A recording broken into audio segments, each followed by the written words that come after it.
உரிமை கேட்டு நாட்டின் தலைநகரத்துக்கு தமிழகம் வந்திருக்கிறது. தமிழகத்தின் பிரதிநிதிகளாக வீராதி வீரர்களாகிய என்னுடைய மாணவ செல்வங்கள் இவ்வளவு தொலைவு கடந்து வந்து பல்கலைக்கழக நெறிமுறைகளை ஒழுங்குபடுத்துகிறோம் என்று சொல்லி யூனிவர்சிட்டி கிராண்ட்ஸ் கமிஷன் சார்பாக அவர்கள் சில பரிந்துரைகளை செய்து அதை நிறைவேற்றிவிட வேண்டும் என்று ஒரு சர்வாதிகாரியாக தமிழகத்திலே இன்றைக்கு ஆட்டம் போட்டுக் கொண்டிருக்கக்கூடிய ஆளுநர் ரவி அவர்களினுடைய ஏற்பாட்டிலே சில பேர் அந்த பணிகளை செய்து கொண்டிருக்கிறார்கள். ஜனநாயகம் ஆபத்துக்குள்ளாகி இருக்கிறது. கூட்டாட்சி தத்துவம் அபாயத்துக்குள்ளாகி இருக்கிறது. அதன் மூலமாக இந்த நாட்டினுடைய ஒருமைப்பாடு நானோ ஜான் பிரிட்டோவோ எல்லோரும் நம்பிக்கை உடையவர்கள்தான் நாட்டின் ஒருமைப்பாட்டிலே. ஆனால் இந்த நாடு ஒரு தனி நாடல்ல, இந்தியா என்ற நாடல்ல. நெருக்கடி காலத்திலே இருந்த சிறைகளிலே இருந்த பாரதிய ஜனதா கட்சியினுடைய தலைவர்களே எல்லோரும் சிறையில் இருந்த போதுதான் நெருக்கடி நிலை காலத்தில் 42வது அரசியல் சட்ட திருத்தத்தின்படி அவர்கள் கல்வி மாநில பட்டியலிலே இருந்தது. இந்த state list education was in the state list, but that was diverted to concurrent list. பொதுப்பட்டியலுக்கு கொண்டு சென்று ஜனநாயக உரிமைகளை காலில் போட்டு மிதிப்பதற்காக இதை செய்திருக்கிறார்கள். கல்வி அறிவில் பேராசிரியர்களாக பல்கலைக்கழக விற்பனர்களாக இருக்கின்ற பெருமக்கள் தான் அந்த குழுவிலே இருக்க வேண்டும். ஆனால் அவர்கள் ஆளுநரை முன்மைப்படுத்தி யார் வேண்டுமானாலும் அதிலே நியமிக்கப்படலாம். அவர் வியாபாரியாக இருக்கலாம், தொழிலதிபராக இருக்கலாம், இந்த கல்வித்துறைக்கு எந்த விதத்திலும் தொடர்பில்லாதவராக இருக்கலாம். அவரையும் இந்த குழுவிலே கொண்டு வந்து போடுவதற்கு இந்த வரைமுறைகள் வழிகாட்டுகின்றது. இது அகற்றப்பட வேண்டும்.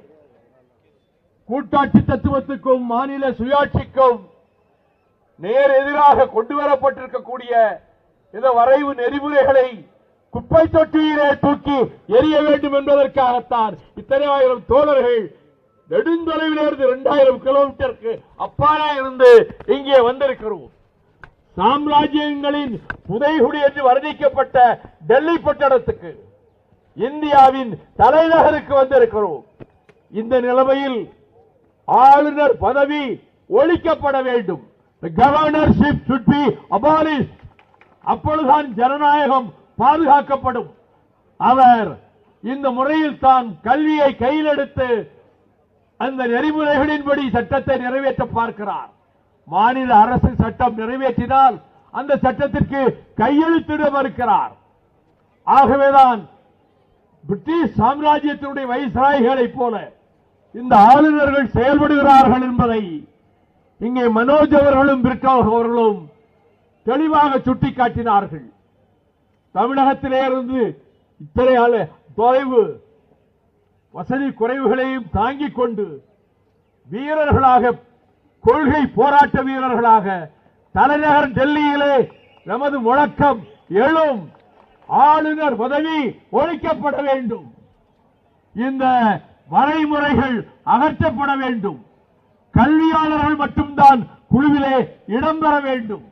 அப்பொழுதுதான் கல்வித்துறையும் பாதுகாக்கப்படும், மாநில உரிமைகளும் பாதுகாக்கப்படும் என்ற நிலையில் இன்றைக்கு வருகை தந்திருக்கின்ற 40 நாடாளுமன்ற உறுப்பினர்களும் ஆயிரக்கணக்கான மாணவ தோழர்களும் தலைநகர் டெல்லியிலே ஜந்தர் மந்தரில் என்று கூடியிருக்கிறோம். இந்த போராட்டம் வெற்றி பெறும். வெற்றி பெறுகிற வரையிலே இதை நாடெங்கும் எடுத்துச் செல்ல வேண்டிய கடமை திராவிட முன்னேற்ற கழக மாணவர் அணிக்கும் தமிழ் மன்ற அமைப்புக்கும் இருக்கிறது என்று சொல்லி அவர்கள் முயற்சிகள் வெல்க, அவர்களுடைய போராட்டம் வெல்க. இந்த போராட்டம் தமிழகத்திலே பதிவு செய்யப்படும். ஆளுநர் என்றைக்கு ராஜ்பவனை விட்டு தூக்கி எறியப்படுகிறாரோ, இந்த ரவி மட்டுமல்ல, எந்த ஆளுநரும் அங்கு தேவையில்லை என்று பேரறிஞர் அண்ணா அவர்கள் இதே பூமியில் டெல்லி பட்டணத்து மாநிலங்களவையில் அவர் முழக்கமிட்டார். அந்த நாள் வரும், உண்மையான மாநில சுயாட்சி மலரும், அப்பொழுதுதான் தேசிய ஒருமைப்பாடு காப்பாற்றப்படும். பல தேசிய இனங்களை கொண்ட தேசம் நாடுதான் இந்தியா. அது ஒரு தேசம் அல்ல, மல்டி நேஷனல் ஸ்டேட். பல தேசிய இனங்களை கொண்ட இந்த இந்தியாவில் இவர்கள் திணிப்பு தேசிய ஒருமைப்பாட்டை ஒடுக்குமானால் நாடு சிதறுண்டு போகும். நாடு தனித்தனி நாடுகளாகின்ற ஆபத்தை இந்த நூற்றாண்டிலேயே சந்திக்க வேண்டியது வரும் என்று மத்திய அரசுக்கு, மோடி அரசுக்கு எச்சரிக்கை செய்து போராட வந்த தோழர்களினுடைய முயற்சிகள் அனைத்தும் வெல்க வெல்க.